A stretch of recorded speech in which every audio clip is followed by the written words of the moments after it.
અને આપે વાવ તાલુકાના આ જે નજીકના ગામડો છે અહીંયા ખેડૂતોની 1200 એકર જેટલી જમીન બંજર થઈ ગઈ છે પાણીના કારણે, જેનો કોઈ કાયમી નિકાલ નથી. અને આપણે એક ખેડૂતને મળશું, એમની વેદના એ કહેશે. શું કહેવા માંગો છો તમે? જી, મારું નામ કરશનભાઈ વાઘાભાઈ પટેલ, માડકાનો રહેવાસી છું. અને માડકામાં પૂર્વ દિશાએ આવેલા પટ્ટામાં જે એક ખાળિયાનું નિર્માણ થયું નર્મદા સરોવર નિગમના તરફથી, એનું નિર્માણ એટલું ઊંચું થઈ ગયું છે અને જે આગળથી પાણીનો નિકાલ છે ધીમી ગતિથી છે, એટલે પાછળની સાઈડે 1200 એકર જમીનનું નિકંદન નીકળી ગયું છે, જેમાં મોસ્ટ ઓફ 85-90% માડકાની છે. થોડી ઘણી મોરીખા અને મળદેંશે કદાચ વાવડીની હોઈ શકે. અને બાકી જે પાછલો પટ્ટો છે એમાં ધીમી ગતિથી પાણી ચાલતું હોવાથી બીજી હજારો એકર બંજર થઈ જવાને આરે છે. અહીંયા પાછળ કદાચ કેમેરો ફેરવો તો આ બધું જે ભરેલું પડ્યું છે એ બધું જ ધીમે ધીમે બંજર થઈ જશે આ ધીમી ગતિથી પાણી ચાલે તો. એટલે કાયમી નિકાલ જો ગવર્મેન્ટના કોઈ બંધારણના અંતર્ગત થતો હોય જે તે રીતે, તો જ આ જમીનો બચશે અને ખેડૂતો બચશે. બાકી તો અહીંયાથી ખેડૂતોને ઉચાળા ભરીને પલાયન કરવાનો વારો આજે નહીં તો કાલે આવશે ને આવશે.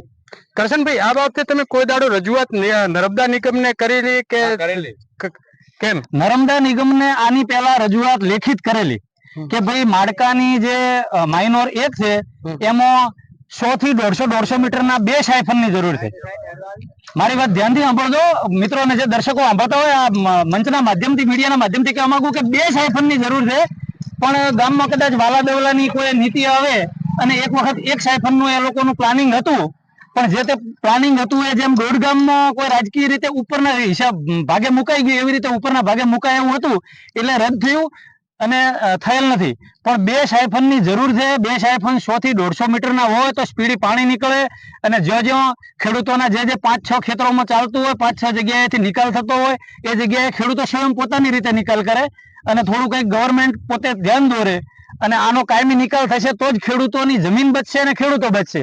બાકી તો ખાલી ખોટી પેલી ખેડૂતોની ટોળીઓ ભેગી થશે અને આક્ષેપ પ્રતિ આક્ષેપ કરશે અને આ જ પોઝિશનમાં એકબીજા પોતપોતાની સ્વાર્થની નીતિમાં પોતે જાતે સાફ થઈ જાય એવી પોઝિશન અત્યારે અહીંયા આગળ. રાજકીય પક્ષની વાત કરો છો તો કે રાજકીય પક્ષની અંદર જે અહીંયાના ધારાસભ્ય છે કે સાંસદ સભ્ય છે, એમને કોઈ દાડો રજૂઆત કરી તમે?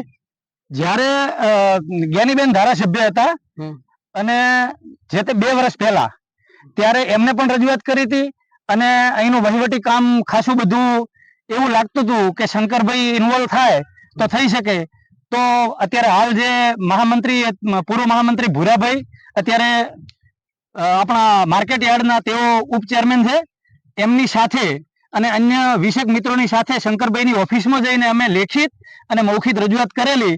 ત્યારે અમને કહેવામાં આવ્યું કે ખેડૂતો સંપાદન માટે પૈસા માંગે છે અને ગવર્મેન્ટ આટલું મોટું કામ કરશે નહીં, એટલે થોડું ઘણું સ્વૈચ્છિક થાય એવું હોય તો મશીનરી અને જરૂરી અન્ય ખર્ચો થાય એવું હોય તો કદાચ કરાવી શકીએ, પણ જો કાયમી નિકાલ કરવો હોય અને કોઈ વોળું કરવું હોય તો નહીં થાય. પણ અમારી રજૂઆત વોળાની ન હતી, અમારી રજૂઆત સાયફન માટે ખાળિયાના હતી અને આગળ પણ એમને પણ ભાચલી અને ડેડાવા ડૂબેલા છે, એમની પણ હજારો એકર જમીન બંજર થઈ ગયેલી છે અને બીજી હજારો એકર થવાને આરે છે. તેઓ પણ મહેનત કરી રહ્યા છે અને તેઓ ભૂરાભાઈ તો રાજકીય સક્ષમ આગેવાન છે, છતાં પણ કંઈ નથી થતું. તો મારી જેવા અને નાના માણસો બધા ખેડૂતો છે, એમની રજૂઆત તો કોણ સાંભળે? એટલે મારે આ મીડિયાના માધ્યમથી શાસન પ્રશાસન કોઈ પણ જો આ વાત ધ્યાને લેતું હોય તો યોગ્ય પગલાં લઈ અને યોગ્ય રસ્તો, યોગ્ય માર્ગદર્શનથી અને યોગ્ય ટેકનોલોજીના માધ્યમથી, કે જેમ જ્યારે આ લોકોએ ખાળિયાના નિર્માણ કર્યા ત્યારે એમને ખબર હતી કે ભાઈ સમુદ્ર સપાટીના લેવલથી અહીંયા આગળ જમીન નીચાણવાળી છે, અહીંયા આગળ ઊંચાણવાળી છે, તો એમની પાસે પૂર્ણ ટેકનોલોજી હોવાથી જ્યાં નીચાણવાળો ભાગ હોય ત્યાંથી ખોલી ખાળીઓ અને પાણીનો નિકાલ કરે એવી આગળ પણ મેં વિનંતી કરી હતી કે તમારી પાસે ટેકનોલોજી છે, તમે ખોટી જગ્યાએ સાયફન ન બનાવવાની કોશિશ કરો અને હકીકત જગ્યાએ બનાવો. તો તેઓને એવું લાગ્યું કે ભાઈ અહીંયા બધા જાણે છે. તમે નર્મદા નિગમને સાયફર કઈ રીતે આ સમુદ્રની સપાટીની બાબત છે એ બાબતે તમે પ્રશ્ન કર્યો હતો, એ ટાઈમે તમને શું કીધેલો છે? એ ટાઈમે એમણે એવું કીધેલું કે અમને રજૂઆત એવું છે કે ભાઈ અહીંયા આગળ એક સાયફન કરી નાખો. એટલે જે જગ્યાએ કરતા હતા એ જગ્યાએ એમને એવું કીધું કે આ જગ્યા એકદમ નીચાણ વાળો હિસ્સો છે. તો ત્યારે પ્રજાપતિ સાહેબ હતા કે ના, આ તો ઊંચાણ વાળું છે. તો કીધું તમે કોર્ટ સુધી જવા પછી તૈયાર છો, તો એમણે માંડી વાળ્યું ને ખાલી રિપેરિંગ કરી નાખ્યો. ખાલી રિપેરિંગ જ કર્યો છે. તે ટાઈમે સાયફરની જે પ્લાન્ટ કાઢવામાં આવ્યો એ ટાઈમે એન્જિનિયરને ખબર હતી કે આ જે સમંદરની સપાટીની બાબત હતી એમાં ખેડૂત પોતે સ્વીકારી રહ્યા છે કે નીચેની જમીન બંજર થઈ જવાની. સાહેબ આટલી કેટલા એકર બંજર થઈ ગઈ છે અત્યારે? અત્યાર સુધીમાં 1200 એકર જમીન માડકાની બંજર થયેલી છે અને હજારો એકર બંજર થવાને આરે છે. હજારો એકર બંજર થવાને આરે છે. અત્યારે હાલ લોકોએ ચોમાસું સિઝનમાં કોઈ પણ પ્રકારનું વાવેતર કરી શક્યા નથી, કેમ કે પાણી બહુ ધીમી ગતિથી આવે છે. ખાડીઓ પાણી પકડી રાખે છે અને ધીમી ગતિથી પાણી આવતું હોવાથી જે પાણીનો પ્રવાહ ફોર્સ થી 2 દિવસમાં પૂરો થતો હોય 2 મહિના સુધી ચાલે છે. અને અહીંયા સમતળ જમીન છે. સમતળ જમીન હોવાના લીધે 1 કિલોમીટર આ બાજુ 1 કિલોમીટર આ બાજુ 2 કિલોમીટર સુધી છે ને એનો ભેજનો પ્રવાહ છે ને મટતો જ નથી. જેથી કરીને ખેડૂતોની જમીન 2 કિલોમીટરના ઘેરાવામાં અને આમ લંબાઈમાં 10-15 કિલોમીટરના ઘેરાવામાં બીજા ગામ સુધી આ જ પોઝિશનમાં છે. અને એના સિવાય પણ અનેક બીજા ગામોમાં પણ આ રીતની પોઝિશન છે, બરોબર? શું નામ આપનું? નામ તો કહો તમારું. નામ તો કયો? લખાભાઈ, આ કેટલી જમીન બંજર થયેલી છે? 1200 એકર જમીન બંજર થયેલી છે. અને તમારે એટલે કેટલી જમીન તમારી જોડે છે અત્યારે? મારે જોડે 6 એકર જમીન છે, પણ લગભગ 2 મહિના ઉપરથી મારા મકામ ને અડીને પોણી ખેતરમાં આવે.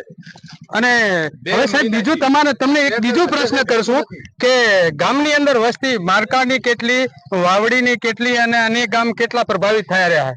માડકાની વસ્તી તો માડકાનું 4200-4500 નું વોટિંગ છે, એટલે 10,000 પહોંચવા આવેલી વસ્તી છે. અને એમાંથી 50% વસ્તી આના પાણીના પ્રભાવમાં છે. ગામના રહેણાંકો છે એ પણ પાણીના પ્રભાવમાં છે. ગામમાં અમુક રહેણાંકો નવા બન્યા, વસ્તી વધી, નવા બન્યા, એમાં જે પુરાણો થયા એટલે ગામની આસપાસ પણ પાણીના મોટો ભરાવ થયો છે, જ્યાં પણ કોઈ નિકાલ નથી અને કાયમી નિકાલ નથી.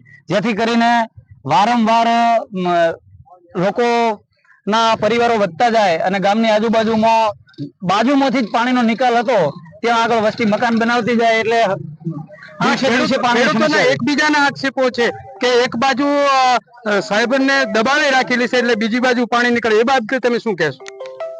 શું ખેડૂતોના આક્ષેપો છે? ખેડૂતોના એક બાજુ એમ કે છે કે ખેડૂતો આ બાજુ પાણી ધીમી ગતિ આવે ને એ બાજુથી બંધ કરવામાં આવે તો બીજી તરફ પાણી વધારે નીકળે. એ બાબતે તમે શું કહેશો? સાહેબ, સાયફન મૂક્યા સિવાય તો બે રસ્તાઓ ખુલ્લા છે અને 2 રસ્તાઓમાંથી બહુ ધીમી ગતિએ પાણી આવે છે. એમાં ગમે એ બાજુ ખોલી નાખે, ખાળિયાની પાછળથી જે પાણી આવે છે તો 2 મહિના આવવાનું જ છે. એમાં તમે આ બાજુ ખોલો કે ઓલી બાજુ ખોલો, ગમે એ બાજુ, જેથી પેલી અત્યારે આ બાજુ ચાલે છે, પછી કોઈ એક નામો પેલી બાજુ ડાયવર્ટ કરશો તો ત્યાં પણ આની જ પોઝિશન રહેશે. અને અત્યારે હાલ પણ એ જ પોઝિશન છે. ત્યાં કોઈ વાવેતર કરી નાખ્યું હોય અને કોઈની સીઝન મોટી થઈ ગઈ હોય એવું તો અત્યારે પોઝિશન છે જ નહીં. એટલે તમારી નજરમાં આ કોઈ કાયમી નિકાલ નથી? આ કાયમી નિકાલ કોઈ નથી. શું કહેશો તમે? નમસ્કાર સાહેબ, મારું નામ કલ્પેશભાઈ ભાઈ મારકા. અમારે આ પાણીનું છે, ઓલી સાઈડમાં પણ પાણી નીકળતું હતું અને આ સાઈડમાં સાહેબ નીકળતું હતું. એટલે આ રોડ રસ્તા બન્યા એટલે ખેતરમાં પાણી પડવા મળ્યું છે અને હાલ ખેતરમાં પાણી ભરાય છે.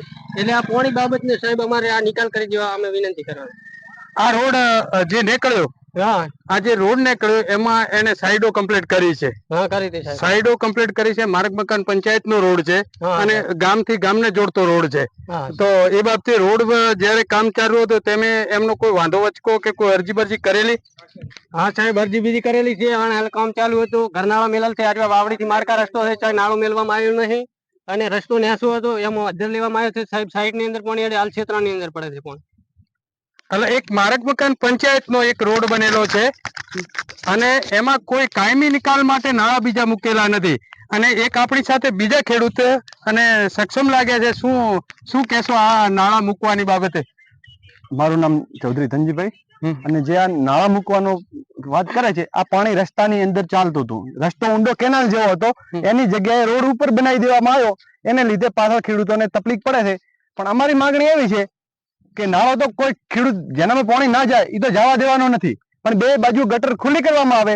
એ રસ્તાની ઓલી બાજુનું પાણી એ બાજુ હેડે અને આ બાજુનું પાણી આ બાજુ હેડે તો કાયમી નિકાલ થઈ જાય તો કોઈ વાંધો નથી કોઈ ખેડૂતોને.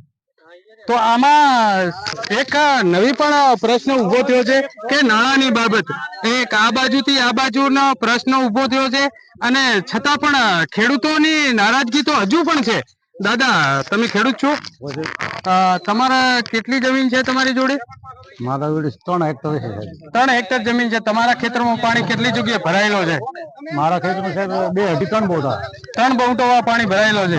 અને એનો કોઈ કાયમી નિકાલ ખરો? કાયમી નિકાલ સાહેબ આ માર્ગ જો ને માર્ગમાં માથામાં પણ હેડતું બરાબર, તો નાળા હારું અમે સાહેબ બધા આમ પાણી મેળવાના નાળા મેળ્યા, આમ નિકાલનો નાળો નથી મેળવ્યો. અમે કીધું સાહેબ શું કર્યું, સરકાર ગમે તે માતા છે રસ્તા ચોકડીઓ કોને હેડી જાય 5 ફૂટની એન્જિનિયર તો અહીંયા જોયું સાહેબ તમારા હાઈટ હોય છે 5 ફૂટની, એની બોલી કોઈ ચોકડી આવે એ ચોકડી આમ કોની અડધું એમણે હેડે અડધું આમ ભલે 50,000 રૂપિયા ખર્ચો થાય પણ પાળો કરો એક નાળામાં જાય ને એક લાવવાની કોઈ ચોકડી એમ જાય. રોડ ની 2 બાજુ સાહેબ, 2 બાજુ પાણી ભરાયેલો છે. હા 2 ના અત્યારે અમારામાં મારા ક્ષેત્રમાં સાહેબ થાય છે. તમારા ખેતરમાં ઘણું પાણી ભરાયેલું છે. મારા ભાઈના 3 છોકરા છે અને મારે 2 છે, 5 છોકરા છે. અત્યારે બસ રોજ બોટા જમી આવી છે એમાં સાહેબ ભાવે એમ શિયાળે ના. તમે ખેતી ઉપર નિર્ભર છો? ખેતી ઉપર સાહેબ. અને આ મૂળ ખેડૂતને આ પ્રકારની હાલાકી છે, સરકારે સાંભળતી મને આ બાબતે સરકાર સાંભળે છે? નથી સાહેબ વાપરતા. અમે લિખિત મૌખિક તો નથી વાપરતા, કરશે કે અને કોઈ પાછળ કરતા નથી. એને કોઈ આગળ વેરભાવ હોય ચૂંટણીમાં હમણાં રહ્યા તો આવું કામ હોય ને કોઈ ગરીબ નું તો ખેડૂતો નું કે ભલે હેરાન થતા હોય એટલે ચૂંટણી બાબતે કોઈ આવો પ્રશ્ન સાહેબ કોઈ એને જોવા નથી. મહામંત્રી છે કુમનસિંહ એને પડ્યા આવીને ગામમાં આટલું ઊંચો રોડ કર્યા પ્રમાણે આવીને આમ પાણી વાળે બધાની સહી આલે. પણ 12 ખેડૂત છે સાહેબ, 12 ખેડૂતોમાંથી એને જેટલે 150 સહી લીધી કલ્પે કેટલી સહી લીધી છે. અને આરોગ્ય લક્ષી આમાં કોઈ પાણી ભરાય તો કોઈ છોકરા માંદા બીજા એ તે સાહેબ ઘણા બધા આખી અમારી વાંધન છે ને દોહદવાની હોય તો દો બીમાર પતંગવાળી દવા કરે સાહેબ. આમાંથી તાલુકામાંથી કોઈ આરોગ્ય અધિકારી આવે ને આની કોઈ તપાસ કરી? ના કોઈ આરોગ્ય અધિકારી તપાસ કરી નથી? કોઈ નથી કરતા. બરોબર. અને 108 કે આવી કોઈ સુવિધાઓ કરી? કોઈ કામ નહીં. ના અમારે આટલે ઘણા બધા સાહેબ દવા કરાવી રહ્યા હાશે પ્રાઇવેટ માં રહીને સરકારી તો સરકારી બીજા દવા કરે પણ કોઈ નથી. કોઈ અહીંયા તપાસ કરવા આવતો નથી. ખાસ કરીને જોવાનો રહ્યો આ છેવાડાના તાલુકાના ગામડાઓ છે જેમાં હજારો એકર જમીન આ રીતે બંજર થઈ રહી છે પાણીના પ્રવાહને લીધે. એક બાજુ સાયબર અહીંયા માર્ગ મકાન પંચાયતે પણ રોડ કર્યો છે, ગામને જોડતો રોડ. આરોગ્યને લગતી કોઈ સુવિધાઓ નથી અને ખેડૂતો ત્રાહી આમ પોકારી રહ્યા છે. છતાં પણ કોઈ એક નજર મારો કે ચારે બાજુ પાણી છે અને પાણી ગામ અંદરથી નીકળે છે અને ચારે બાજુ પાણીનો મોટો પ્રવાહ છે. અત્યારે વાતાવરણ વરસાદી વાતાવરણ છે અને જો કોઈ મોટી હોનારત થાય તો એનો જવાબદાર કોણ? તંત્ર પણ આ બાબતે કોઈ મોટો ધ્યાન રાખતું નથી અને આ બાબતે અનેક ખેડૂતોના આપણે મૌખિક અને એમણે લેખિત પણ રજૂઆતો કરેલી છે પણ કોઈ નિકાલ કાયમી નિકાલ નહીં. જય હિન્દ, જય ભારત.